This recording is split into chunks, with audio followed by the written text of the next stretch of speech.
It's a heptapod! Run! No, the heptapod is the ship. Nuh-uh. Uh-huh. Nuh-uh. Uh-huh. Nuh-uh. Uh-huh. They called them heptapods, meaning the aliens. I didn't get that. I thought it was just a pod.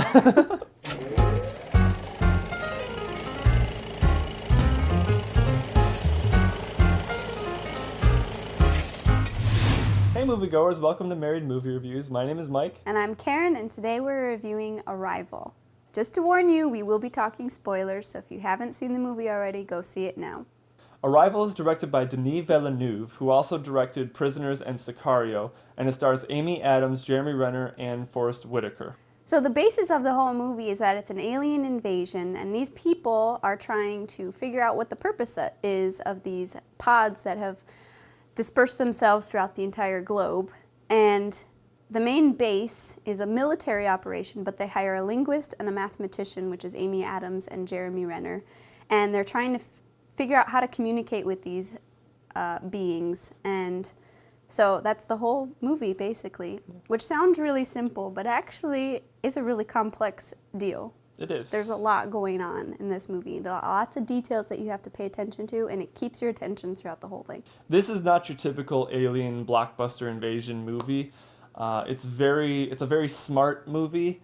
It's kind of a mix between Signs and Interstellar, but it's really its own thing. It's a very original concept based Yes. upon the invasion aspect. Most of the time, people like to see alien invasion movies where the aliens are the bad guys and the humans are good guys. Like, America's going to come save the day. Yeah. We're going to blow up these aliens. We're going to Punch save him in the face with a we're gonna nuclear bomb. save the world. We're going to fly a plane into the spaceship and it's going to explode. And this was very much, well, what are we doing? We're trying to understand each other rather than just guns blazing, you know. And I really appreciated that in this movie. It was a totally different, original approach to an alien invasion movie. When Amy Adams first enters the ship, there's this gravitational flux where they're lifted up into the spaceship, but then once they get to a certain point, gravity switches to the side of the ship.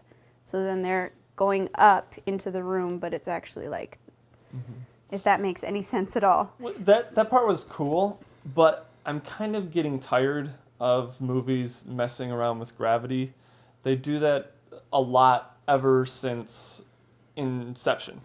Inception really took it to a new level, and since then, a lot of other directors and movies are just putting that in there just because it's cool. Yeah. The first scene where they're going up to see the aliens, which we learn later that they're called heptapods, it's a very intense moment with the sounds that you hear and the music and even the editing. Absence of music, too. The cutting.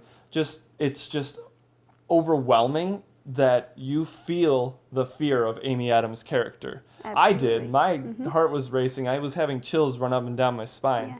Well, that's Because something it was so loud and just powerful. you, as the audience, are figuring things out as Amy Adams and Jeremy Renner are figuring things out. And it's not as if they're feeding it to you. It's you are actually figuring it out. You're able to figure out by the minutest details in the film. This movie kind of takes place right before an all-out war starts. And it's something that the other movies just kind of glaze over and they just jump into the war. That's what I really liked about this, is there was that threat of the war because every country decided to cut communications off with each other because they didn't want to be influenced by another country saying, well, don't attack them, they're not a threat, and something happens to their country because they listen to another. Because there is that risk factor. Yeah. But this movie and the characters in the movie are approaching it as you would anything. Nobody wants war. Nobody Right. wants violence. However, there is this risk assessment involved where you're trying to figure out, are these aliens going to attack us? Are they not going to attack us? Why are they here? Yeah. Should we do the first strike before they do? Should we not? What happens if they end up attacking us? There's all those questions that you have to analyze and figure out and consider when you're trying to figure out what to do with them. or why they're here, which is why I thought they just did an amazing job with everything. I felt like these were more realistic in the way people would actually approach a situation like this, which is why it's so great, because it's more of like a, I don't want to say literary analysis, but it kind of is. You're really, it's a hypothetical situation that's brought before the audience, and you are asked to then respond in a certain way. And one thing that has been kind of a staple in a lot of movies is telling the story or helping the story move along through news broadcasts. In Arrival, the news broadcasts were much more believable. They weren't the stereotypical, shallow depth of field that movies shoot in, but no news station shoots in a shallow depth of field where the background's all blurry. Rarely does that happen.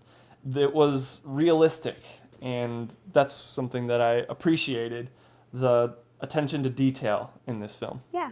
Throughout the whole thing, we're trying to figure out why the aliens are here, and Amy Adams is the character that is using her linguistic background to try to figure out their language, to see what they're doing. And I think something that's really impressive is the way that it wasn't just a spoken alien language where they're all of a sudden communicating. She's figuring things out, and the way they speak is not in words and phrases and syntax. The language they use is very much based more on ideas and concepts than actual words. As a teacher, how did you feel that it portrayed teaching someone written language?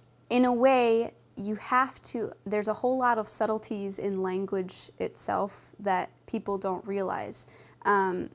How much you actually need to know in order to ask a simple question, what is your purpose here? Yes. Like, you have to know the idea of does that mean you individually? Does that mean you as a group of people?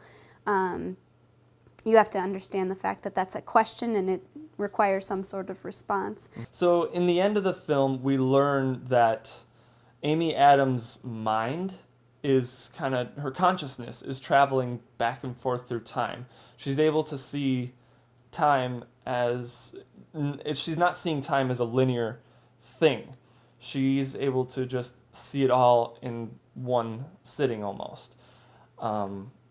It's a very interesting concept. Obviously, she's given that gift by the heptapods. We keep seeing her what we think is flashbacks. Yeah. She's remembering her daughter and hearing her daughter in the moment that she's in the heptapod with the aliens, or when she's working in the military base trying to figure out the language. She's very much thrown into a whole nother world, and she just kind of has to sit there and process it all, even though it's a totally different time. We don't know if it's the past or the future. Some things may not make sense, like the craft just kind of dissipate at the end. into fog or clouds or whatever. That didn't make sense to me. The beginning of this movie starts out at the end of the story. It's pretty cool. And what you see is Amy Adams' character's daughter. You see her life unfold. And you start out with her as a newborn baby in the hospital. Then you kind of skip a few years and she's playing in the backyard. And then she's in her angsty teen years where she's saying, I hate you. And then you come to find out that she has some kind of disease that is uncurable. And she eventually dies. And it's a very sad few minutes. I think it's only 3 to 5 minutes. And it almost had her in tears, I think. And Just a little. Just a little. I mean, it reminded me of Up, how quickly they can tell a powerful story. And just using visual cues. Yes. Then at the end, you realize that all of this actually happens in the future. So now Amy Adams has to go through life knowing that the daughter she has is going to die. And that hypothetical situation really makes you think and about what's important and about if you know the future, would you change anything? So seriously, if you haven't seen the movie already, go see it. It is a great, great, great movie. I totally loved it. Everything to think about and to see the details in the actual cinematography of it all is very intriguing and wonderful. So I give it an A+. Yeah. And if you haven't seen the movie and you got this far into our review, we've kind of ruined it for you, but really it's still worth seeing. You gotta go see it. It definitely deserves the 93% that it still has on Rotten Tomatoes, and it's just an incredible idea of a movie, and they really pulled it off, and I give Arrival an A+ as well. So we really want to know what you guys think. Did you like it, love it, or hate it? Let us know in the comment section below. And if you like this video and you want to see more, you can click right here and subscribe. And as always, thanks for watching.